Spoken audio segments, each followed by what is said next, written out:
जय श्री कृष्णा दोस्तों। माघ मास की पूर्णिमा की हार्दिक शुभकामनाएं आप सभी को। चलिए सुनाते हैं माघ मास की पूर्णिमा की कथा, श्री सत्यनारायण भगवान की कथा का तीसरा अध्याय। सूत जी बोले, हे श्रेष्ठ मुनियों, अब आगे की कथा कहता हूँ।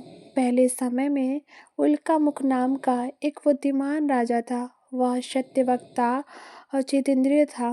प्रतिदिन देव स्थानों पर जाता और निर्धनों को धन देकर उनके कष्ट दूर करता था।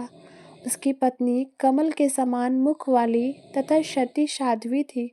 भद्रशिला नदी के तट पर उन दोनों ने श्री सत्यनारायण भगवान का व्रत किया। उसी समय साधु नाम का एक वैश्य आया। उसके पास व्यापार करने के लिए बहुत सा धन भी था।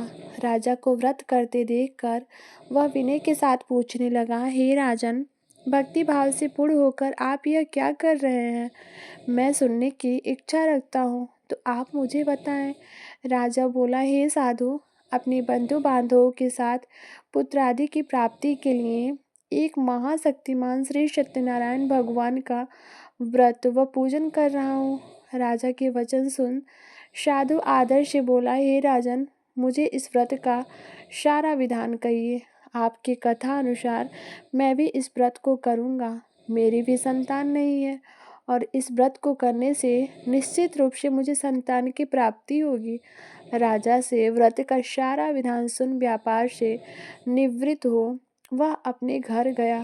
साधु वैश्य ने अपनी पत्नी को संतान देने वाले इस व्रत का वर्णन कह सुनाया और कहा कि जब मेरी संतान होगी तब मैं इस व्रत को करूँगा। साधु ने इस तरह के वचन अपनी पत्नी लीलावती से कहे। एक दिन लीलावती पति के साथ आनंदित हो सांसारिक धर्म में प्रवृत्त होकर सत्यनारायण भगवान की कृपा से गर्भवती हो गई। 10वें महीने में उसके गर्भ से एक सुंदर कन्या ने जन्म लिया। दिनों दिन वह ऐसे बढ़ने लगी जैसे कि शुक्ल पक्ष का चंद्रमा बढ़ता है। माता पिता ने अपनी कन्या का नाम कलावती रखा। एक दिन लीलावती ने मीठे शब्दों में अपने पति को याद दिलाया कि आपने श्री सत्यनारायण भगवान के जिस व्रत को करने का संकल्प किया था उसे करने का समय आ गया है। आप इस व्रत को करिए। साधु बोला कि हे प्रिय, इस व्रत को मैं उसके विवाह पर करूँगा। इस प्रकार अपनी पत्नी को आश्वासन देकर वह नगर को चला गया। कलावती पिता के घर में रहकर दिनों दिन बड़ी होने लगी। साधु ने एक बार नगर में अपनी कन्या को सखियों के साथ देखा तो तुरंत ही दूत को बुलाया और कहा कि मेरी कन्या के योग्य वर देखकर आओ। साधु की बात सुनकर दूत कंचन नगर में पहुंचा और वहां देखभाल कर लड़की के सुयोग्य वणिक पुत्र को ले आया। सुयोग्य लड़के को देख साधु ने बंधु बांधवों को बुलाकर अपनी पुत्री का विवाह कर दिया। लेकिन दुर्भाग्य की बात ये कि साधु ने अभी भी श्री सत्यनारायण भगवान का व्रत नहीं किया। इस पर श्री भगवान क्रोधित हो गए और श्राप दिया कि साधु को अत्यधिक दुख मिले।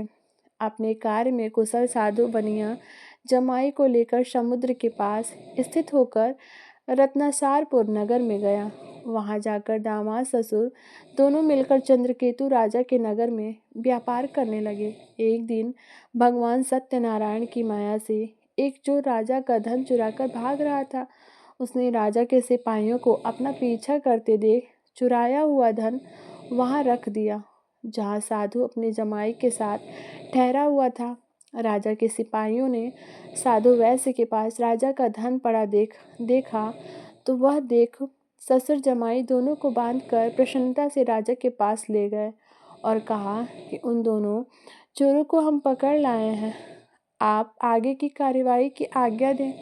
राजा की आज्ञा से उन दोनों को कठिन कारावास में डाल दिया गया और उनका सारा धन भी उनसे छीन लिया गया। श्री सत्यनारायण भगवान के श्राप से साधु की पत्नी भी बहुत दुखी हुई। घर में जो भी धन रखा था उसे चोर चुरा ले गए। शारीरिक तथा मानसिक पीड़ा व भूख प्यास से अति दुखी हो अन्न की चिंता में कलावती एक ब्राह्मण के घर गई। वहां उसने श्री सत्यनारायण भगवान का व्रत होते देखा, फिर कथा भी सुनी। वह प्रसाद ग्रहण कर रात को घर वापस आई। माता ने कलावती से पूछा कि हे पुत्री, अब तक तुम कहाँ थी? तेरे मन में क्या है? कलावती ने अपनी माता से कहा, हे माता, मैंने एक ब्राह्मण के घर में श्री सत्यनारायण भगवान का व्रत देखा है। कन्या के वचन सुन लीलावती भगवान के पूजन की तैयारी करने लगी। लीलावती ने परिवार व बंधुओं को सहित श्री सत्यनारायण भगवान का पूजन किया और उनसे वर मांगा कि मेरे पति तथा जमाई शीघ्र घर वापस आ जाएं। साथ भी यह प्रार्थना की, हम सबका अपराध क्षमा करें। श्री सत्यनारायण भगवान इस व्रत से संतुष्ट हो गए और राजा चंद्रकेतु को सपने में दर्शन देकर कहा, हे राजन, तुम उन दोनों वैश्यों को छोड़ दो और तुमने उनका जो धन लिया है उसे वापस कर दो। अगर तुमने ऐसा नहीं किया तो मैं तुम्हारा धन, राज्य व संतान सभी को नष्ट कर दूंगा। राजा को यह सब कहकर भगवान अंतर्ध्यान हो गए। प्रातःकाल सभा में राजा ने अपना सपना सुनाया। फिर बोले कि वणिक पुत्रों को कैद से मुक्त कर सभा में लाओ। दोनों ने आते ही राजा को प्रणाम किया। राजा मीठी वाणी में बोला, हे महानुभावों, भाग्यवश ऐसा कठिन दुख तुम्हें प्राप्त हुआ है, लेकिन अब तुम्हें कोई भय नहीं है। ऐसा कह राजा ने उन दोनों को नए वस्त्राभूषण भी पहनाए और जितना धन उनका लिया था उससे दुगुना धन वापस कर दिया। दोनों वैश्य अपने घर को चल दिए। बोले श्री सत्यनारायण भगवान की जय। हमारी वीडियो आप लोगों को कैसी लगी कमेंट बॉक्स में ज़रूर बताइएगा। अच्छी लगी हो वीडियो तो लाइक ज़रूर करना, चैनल को सब्सक्राइब करना एंड वीडियो को शेयर करना।